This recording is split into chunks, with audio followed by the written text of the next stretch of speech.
자, 해볼까요? 마지막 이제 오늘은 페이지 114페이지, 페이지 114페이지. 자, 페이지 114페이지 이제 세계화의 뭐 양상과 문제 해결 방안이라고 나와 있는데 제목이 보니까 세계화와 지역화라고 나와 있는데 현재는 이 세계화랑 지역화라고 하는 것이 동시에 진행이 되고 있다. 이렇게 체크를 해줘야 될 거예요. 자, 세계화라고 하는 것 자체는 뭐 이렇게 세계화의 의미 보니까는 국가의 경계를 넘어서 이렇게 나왔는데 이건 뭐 설명하지 않아도 되겠죠? 세계화다라고 하는 것은 결국에는 지구가 하나의 마을처럼 지구촌화되는 것을 우리가 세계화라고 이야기를 합니다. 그래서 세계화라고 하는 것은 뭐 지구촌화되는 거 그냥 이렇게 하나 정도만 체크해 주면 될 거고, 그 다음에 이제 지역화라고 하는 것이 있는데 이건 지역화는 몇 가지를 좀 여러분들이 체크를 좀 해야 됩니다. 지역화하게 되면 거기 나온 것처럼 특정 지역의 독특한 사회적 문화적 특성의 가치를 갖다가 지니게 되는 현상이다라고 나와 있는데, 그러니까 이거는 그 지역화라고 하는 것 자체는 결국에는 어떤 특정 지역의 가치를 갖다가 높이고자 하는 것을 지역화라고 얘기를 해요. 그러니까 지역화가 나쁜 게 아니에요. 지역화가 나쁜 것이 아니라 이게 이제 지역화라고 하는 건 서로의 지역을 나눠서 싸우자라는 것이 아니라 결국에는 내가 살고 있는 어떤 지역의 가치를 갖다가 끌어올릴 수 있는 방법이 무엇이겠는가를 한번 고민해 보자라고 하는 것을 우리가 지역화라고 얘기를 하는데, 그래서 일단 첫 번째가 뭐가 나와 있으면 지리적 표시제가 있죠. 그래서 첫 번째 지역화에 대한 내용 중에서 제목을 잘 기억해야 돼. 하나는 지리적 표시제라고 해서 지리적 표시제가 나와 있을 거예요.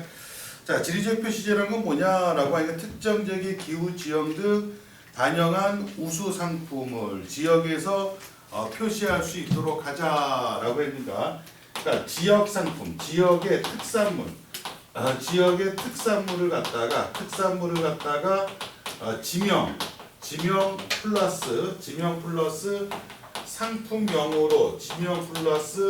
상품명으로 특화시키는 것을 요거를 지리적 표시제라고 얘기해요. 그러니까 상품 앞에 뭘 쓰는 거냐? 지명을 쓰는 것을 우리가 지리적 표시제라고 얘기하는 이 사례가 있죠. 뭐 전남 보성의 녹차, 전남도 보성 가게 되면은 녹차밭이 무지 많거든. 그래서 전남 보성의 녹차, 뭐 부산 기장의 미역, 그렇죠? 부산 기장의 미역이 뭐 우리나라에서 최고의 미역으로 치니까 부산 기장의 미역 이렇게 한다든지, 아니면은 뭐 완도의 전복, 전복은 또 우리나라에서 완도가 최고거든요.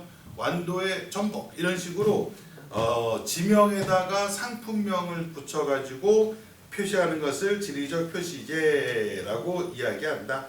그래서 지리적 표시제라고 얘기를 하고요. 그 다음에 두 번째가 뭐가 있습니까? 라고 하게 되니까 장소 마케팅이라고 얘기가 나왔는데, 장소 마케팅은 뭡니까? 라고 하게 되면은 자,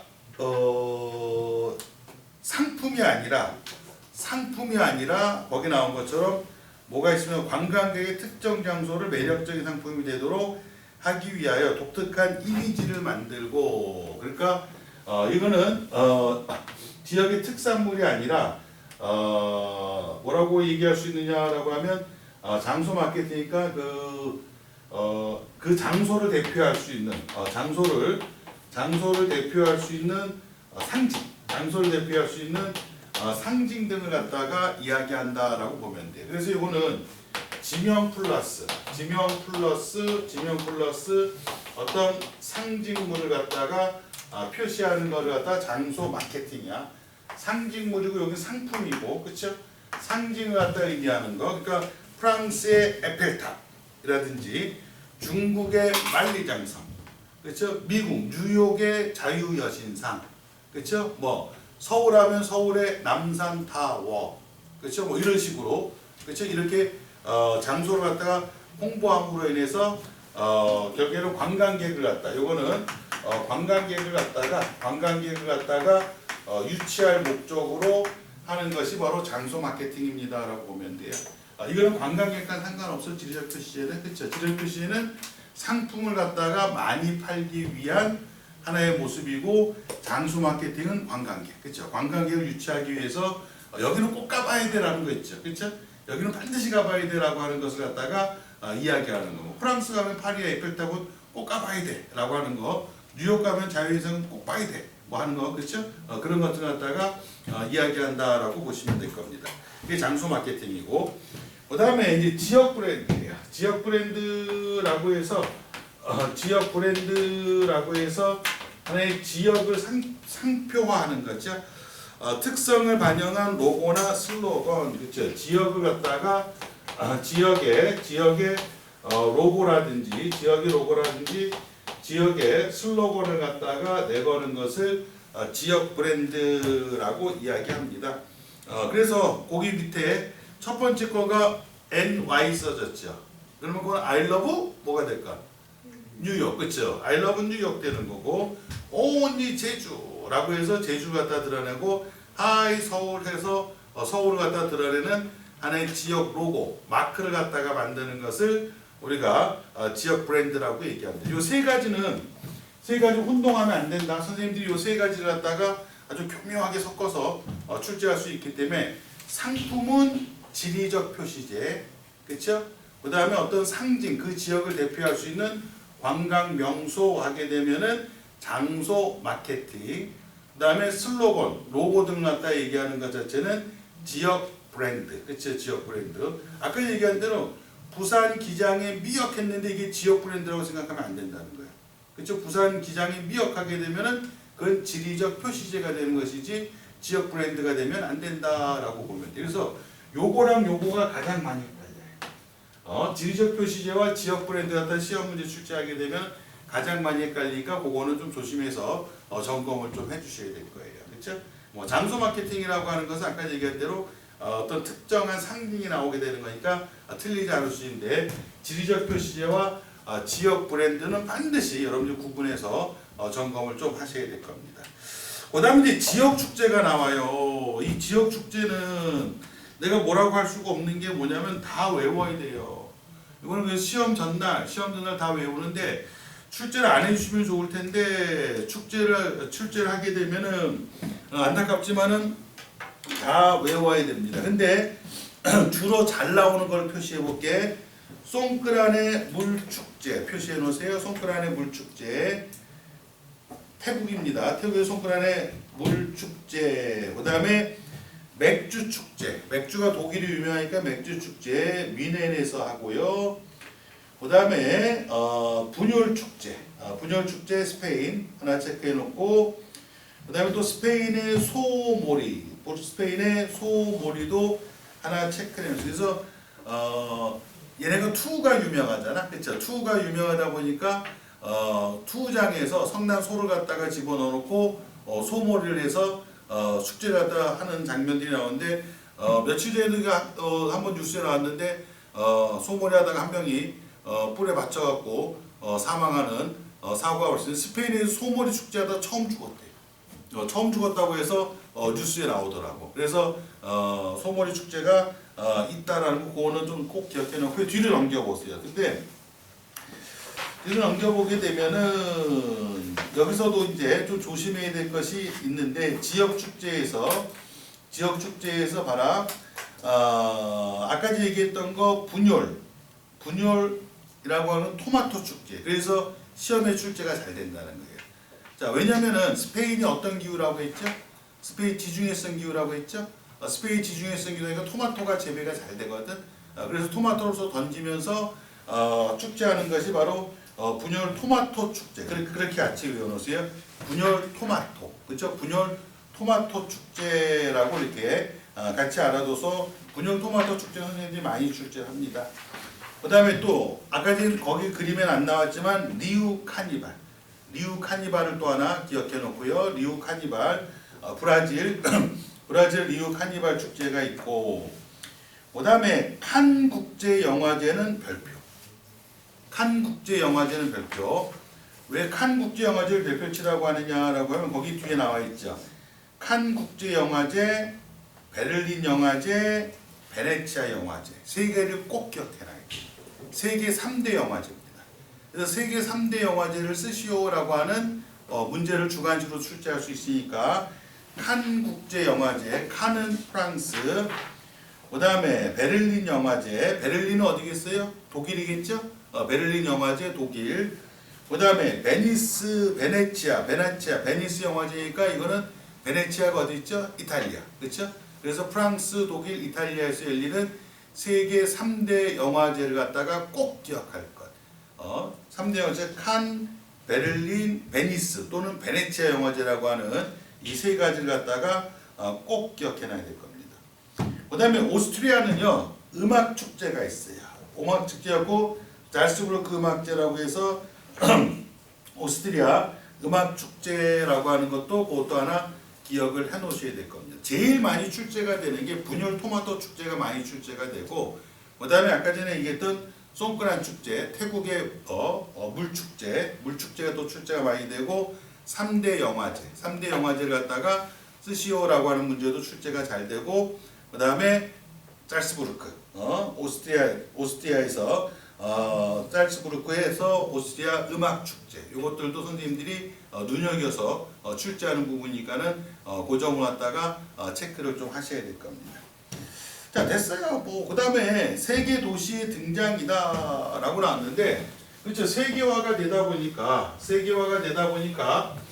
세계 도시라고 하는 것이 등장을 하더라. 세계적으로 거점이 되는 중심 도시, 세계 도시가 등장을 하게 되는데, 세계화가 되다 보니까 세계 도시가 등장하더라. 이 세계 도시의 등장은요, 117페이지 보십시오. 4단원, 5단원 별거 할 거 없어.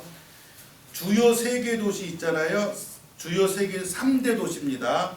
꼭 기억해놔야 돼. 뉴욕, 117페이지 뉴욕, 세계 3대 도시가 뉴욕, 그 다음에 런던, 도쿄입니다.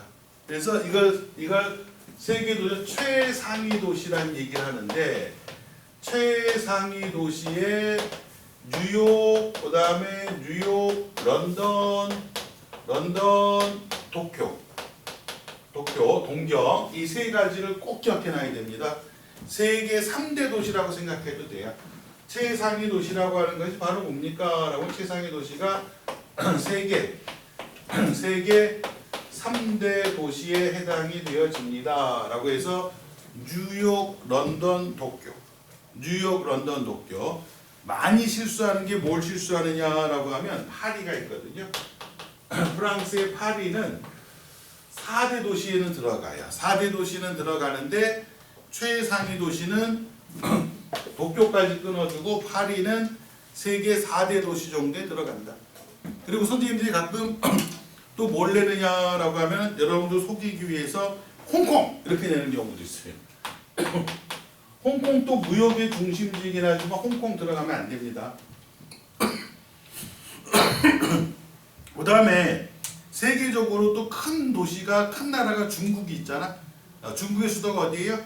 베이징이죠. 그래서 또 여기다가도 선생님 같은 거다 베이징 이렇게 집어넣는 경우인데 베이징도 들어가면 안 됩니다.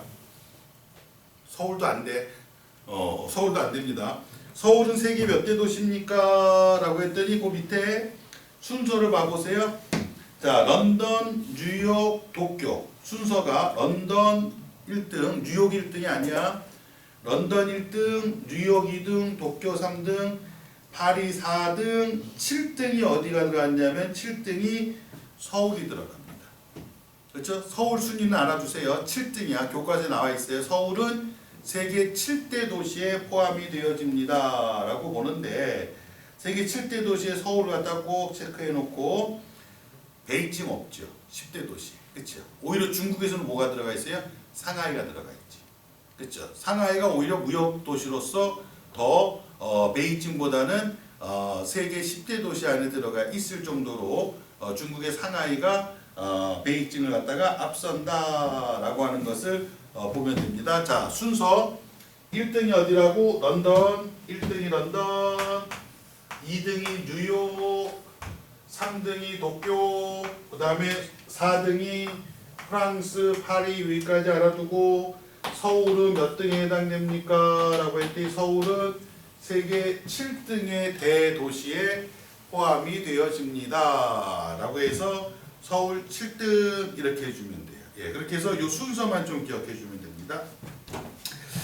자, 그 다음에 뭐 세계화와 다국적 기업, 이거 뭐 설명할 것도 없어요. 다국적 기업이라고 하는 것이 뭡니까? 라고 하게 되면 다국적 기업이라고 하는 것은 국경을 갖다가 국경을 생각하지 않고 전 세계적인 영업을 하는 곳이 바로 다국적 기업입니다라고 얘기를 합니다. 그래서 다국적 기업의 가장 대표적인 거 우리나라의 삼성이라든지 그렇죠? 이런 것이 다국적 기업이죠. 현대자동차라고 하는 것도 다국적 기업이 되고 미국의 코카콜라라고 하는 것도 다국적 기업이 되겠죠. 코카콜라를 만드는 콜라 기술은요, 딱 3명만 알고 있대요. 코카콜라 회사에서도. 그래서 그 3명은 절대 같은 비행기를 타지 않는 됩니다. 왜냐면 같은 비행기 탔다가 3명이 죽어버리면은 코카콜라의 맛을 유지할 수 있는 비법이 없어지기 때문에 안 된다. 그래서 콜라 맛을 갖다가 코카콜라는 전 세계적이야. 전 세계적으로 판매가 되고 있는 가장 대표적인 다국적 기업 중에 하나인데 코카콜라가 비슷한 맛을 내려고 우리도 무지 노력을 했어요. 그래서 여러분들 기억 안 나겠지만 우리도 콜라를 만들었었다. 815 콜라 해가지고 우리가 광복을 상징하는 815 콜라, 그래서 콜라계의 광복이다. 그래서 지금 코카콜라에 지배당하지 않고 우리도 한번 우리나라들 콜라를 만들어보자 라고 했다가 회사가 망했습니다. 왜 망했느냐? 콜라 맛을 제대로 못 내요. 간장 맛인지 콜라 맛인지 애매한 맛을 내가지고 결국에 망한 적이 있었는데, 전 세계적인 기업이 되고자 한다면은 전 세계 사람들의 소비 기호를 갖다 맞춰야 되겠죠. 맞추지 못하면은 퇴락할 수밖에 없기 때문에 세계화와 다국적 기업에서 세계화라고 하는 것이 결국에 다국적 기업을 성장시켰다. 그 정도만 체크해 주면 됩니다. 패스 넘겨요. 넘깁니다. 자, 그런데 기능별 입지 특성을 하나 살펴봐야 될 걸. 자, 기능별 입지 특성을 한번 보니까, 자, 본사는 본국의 대도시예요. 본사는 본국의 대도시에 갖추어져 있고, 그 다음에 생산 공장은 어디에 갖춰져 있습니까? 라고 하면 저임금 노동력이 풍부한 개발도상국에 들어가 있다. 근데 요즘에는 이거 좀 기억을 해야 될 거다. 자, 일단 본사는 본국에 있어요. 자, 본사라고 하는 것 자체는 다국적 기업의 본사는 어디 있습니까? 라고 하면 본국의 대도시에 있죠. 삼성의 본사는 어디 있느냐? 삼성전자, 삼성의 본사는 서울 강남역 부근에 있어요. 그래서 강남역 근처에 가면 하나의 삼성타운입니다. 그래서 서울의 강남역에 있고, 그 다음에 현대자동차도 어디 있느냐라고 하면 서울의 강남에 있어요. 서울의 강남 삼성역 쪽 근처에 있는데 거기에 현대자동차가 엄청난 빌딩을 짓고 있거든. 빌딩을 지으면서 거기다가 현대차 박물관까지 만들겠다라고 해서 하나의 그 랜드마크가 될 겁니다. 그 정도로 본사는 본국에 있고, 자, 생산을 하는 데 있어서 두 개를 생각해야 돼. 자, 생산은 개발도상국에서 생산하는 경우가 있는데, 개발도상국에서 생산하는 경우에는 이건 왜 그러냐면 저임금이야. 임금이 싸요. 임금이 싼 저임금 구조이기 때문에 개발도상국에서 합니다. 이때는 뭐에 유리한 거냐면 생산 비용을 갖다가 생산 비용을 절감할 수 있다는 측면에서는 유리해요. 유리합니다. 그래서 우리 삼성 휴대폰도 어디서 많이 만들어요? 베트남에서 많이 만들어요. 베트남에서 굉장히 많이 만듭니다. 베트남에서 많이 만들고 베트남에서 많이 만들고 그 다음에 애플 거지 아이폰 있죠. 여러분들이 주로 많이 쓰는 아이폰. 요즘 삼성 갤럭시는 아재폰이라고 하고 애플은 우리 청소년들이 많이 쓰니까 청소년 폰이라고 얘기하는데 애플은 거의가 어디서 만드냐? 중국이에요. 중국에도 거의 만듭니다. 중국이 선진국 중에 하나거든. 그쵸? 세계 2대 강국이잖아. 미국하고 1등이 미국, 2등이 중국인데 GDP가 높기로. 근데 중국이 아직 임금이 싸요. 임금이 싸기 때문에 중국에서 아이폰의 거의 90%를 생산합니다. 그러다 보니까 얘네들은 생산 비용을 절감하기 위해서 하는 거거든. 근데 예전에는 이렇게 해서 개발도상국에서 주로 생산을 했는데 그 밑에 교재에 선진국도 하나 적어놨어요. 자, 왜 선진국을 적어놨느냐라고 하게 되면 이 선진국을 적어놓은 이유가 있어요. 누구 때문에 그러냐라면 지금 미국의 깡패 누굽니까? 트럼프예요.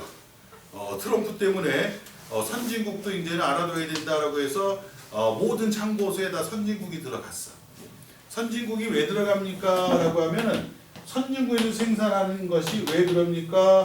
보호무역 때문에 그래요. 보호무역, 이게 무역장벽이라고 얘기하는데 보호무역, 무역장벽이 있다 보니까 다시 말해서 고율의 아주 높은 비율의 관세, 아주 높은 비율의 관세의 부담 때문에 최근에는 선진국에서도 생산을 한다. 자, 왜 그러냐면 봐라. 베트남에서 생산을 했다고 쳐봐요. 베트남에서 생산을 했는데 이게 100만 원짜리를 생산했다고 쳐봐. 100만 원 생산했는데 이게 이제 미국으로 수출을 하려고 하잖아. 미국에 수출하려고 한다면 미국에서 관세를 갖다가 엄청 붙인단 말이에요. 관세를 갖다가 예를 들어서 관세를 갖다가 25%의 관세를 붙이겠다라고 하면 100만 원에 팔 수가 없어요. 안 그러면 이 관세를 갖다가 25%를 붙이겠다라고 하게 되면은 100만 원에 갖다가 그대로 팔게 되면 세금을 얼마를 내야 돼? 25만 원 내죠. 25만 원 내고 75만 원만 가져가야 되거든, 기업이. 그러면 75만 원만 기업이 가져가게 되면은 기업의 순이익이 어떻게 되겠어? 줄어들던가 마이너스가 발생할 수도 있거든요. 그러다 보니까 이 가격을 산술적으로 그냥 100만 원이 아니라 미국에 수출하려면 125만 원에 수출을 해야 되는데 125만 원 수출하게 되면 125만 원에 25%는 또 얼마야? 25만 원을 넘기겠지. 그러니까 여기다가 좀 더 플러스 알파를 한다. 그렇죠? 100만 원 생산했다라고 하는데 꼭 관세가 25%라면은 125만 원의 가격을 책정할 수 있는 것이 아니라 한 130만 원, 140만 원까지 가격을 책정해야 되는 이런 문제가 발생을 해요. 그러면은 물건 가격이 올라가면 잘 팔려 안 팔려? 잘 안 팔리겠죠. 그러니까 차라리 미국에다가 공장을 지어서 여기서 생산을 하게 되면은 비관세거든. 관세를 물리지 않거든. 관세를 물리지 않으면은 오히려 더 가격을 낮춤으로 인해서 물건을 더 많이 팔 수 있지 않겠느냐라고 해서 요즘에는 임금이 좀 비싸더라도 선진국에서 생산하는 것이 더 마진율이 높을 수가 있다라고 해서 이전에는 옛날에는 무조건 개발도상국에 생산하는 게 장땡이었거든. 근데 요즘에는 무역장벽, 고율의 관세 때문에 선진국에서도 생산하는 경우가 발생할 수밖에 없다. 그래서 지금 삼성전자도 미국에 엄청난 반도체 공장을 짓고 있지요. 엄청난 반도체 공장을 짓고 있고, 그 다음에 SK하이닉스도 미국에 엄청난 반도체 공장을 짓고 있고, 현대차도 할 수 없이 미국에서 자동차를 팔아야 되겠으니까 미국에다 공장을 지어서 거기서 현대차를 갖다가 판매할 수밖에 없는 그런 구조가 됐기 때문에 자, 꼭 기억해놔야 돼. 이제는 선진국에서도 다국적 기업이 생산을 해야 되는 그런 구조가 될 수밖에 없었다. 그래서 지금 어저께 뉴스에 나오는데 애플이 지금 딜레마래요. 애플이 새로운 휴대폰을 만들었거든. 새로운 휴대폰을 출시했는데 휴대폰에 들어가는 결정적인 반도체거든요. 반도체가 들어가야 돼. 반도체가 안 들어간 상품이 없어요 요즘에는. 반도체가 들어가야 되는데 반도체 가격이 지금 폭등했거든. 그러니까 반도체 가격이 폭등해가지고 지금 노트북 가격도 엄청 올랐어요. 노트북 가격도 엄청 올랐고 휴대폰 가격을 올려야 될 수밖에 없는 구조래. 삼성에서 이번에 S26을 갖다 출시하는데 할 수 없이 가격을 올렸다고 하더라고.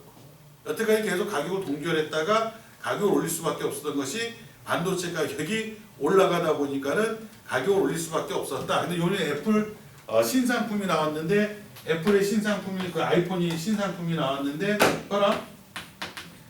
아이폰의 신상품이 나왔다. 근데 반도체 가격이 올라가니까는 아이폰에는 뭐 반도체가 안 들어가겠니? 반도체 들어가겠죠? 그러면 아이폰의 가격 상승 요인이 있겠지? 근데 아까 아이폰은 90% 정도 어디서 만든다고 했어요? 중국에서 만든다고 했죠? 자, 중국에서 만듭니다.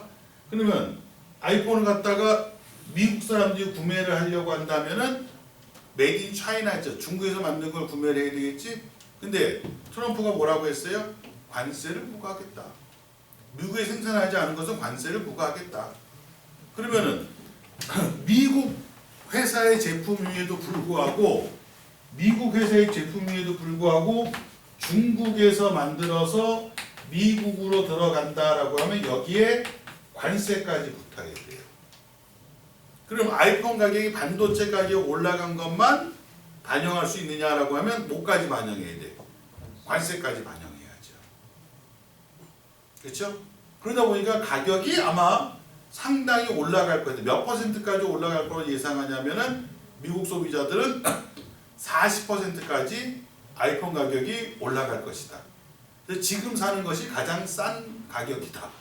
라고 할 정도로 지금의 관세가 이렇게 부과되는 게 있는데 이런 것들 때문에 결국에는 선진국에서 생산을 할 수밖에 없는 그런 딜레마에 빠지게 되었다. 라고 해서 선진국에서도 생산한다는 것을 절대로 놓치면 안 됩니다. 끝! 됐어요. 내려갑니다. 자유무역협정, 무역정책, 산업공동화에서 다 필요 없습니다. 옆으로 갑니다. 자, 세계화에 따른 문제점과 해결 방안이라고 나왔는데 잘 해결하면 돼요. 이거는 글자만 읽을 줄 알면 다 풀 수 있습니다. 이건 절대 어려운 거 아니야. 정답은 100%입니다. 뒤로 넘기십시오. 자, 120페이지. 요게 어려워. 평화의 중요성과 국제사회의 행위 주체라고 하는 부분이 있는데 요 부분을 잘 봐야 됩니다. 자, 일단 거기 뭐가 나옵니까? 평화라는 말이 나와요. 평화. 자, 평화라고 하는 것이 결국에 무엇입니까? 라고 하게 되면 요게 사상가 하나 적어놓게 갈퉁이야. 갈퉁이라고도 얘기하는데 이번에 나왔죠. 갈퉁이 제시한 평화의 두 가지 의미라고 했는데 요걸 꼭 기억해놔야 돼요. 이게 마지막 뒷부분에 가서 상당히 어렵고 전국 모의고사에도 자주 출제가 돼요. 자, 갈퉁이라는 사람이 첫 번째 평화라고 하는 것은 어떤 평화가 있느냐라고 했더니 하나는 소극적 평화라고 얘기하고요. 또 하나는 적극적 평화라고 얘기를 하는데 적극적 평화가 이 사람은 적극적 평화가 요게 진정한 평화입니다라고 이렇게 얘기한 사람이 갈퉁은 자, 평화가 소극적 평화가 있고 적극적 평화가 있는데 적극적 평화를 실현하는 것이 진정한 평화다라고 얘기를 해요. 그래서 거기 적극적 평화에서 맨 마지막에 표 안에 적어놨죠. 적극적 평화 실현될 때 비로소 진정한 의미의 평화를 갖다가 누릴 수 있다. 진정한 의미의 평화는 적극적 평화다. 그럼 소극적 평화는 뭡니까? 라고 했더니 소극적 평화는 그냥 전쟁이 없어지는 것이 소극적 평화예요. 전쟁이 없어지는 소극적 평화. 그럼 전쟁이 없어지는 게 소극적 평화다라고 전쟁이 없어진다는 것은 결국에는 직접적 폭력이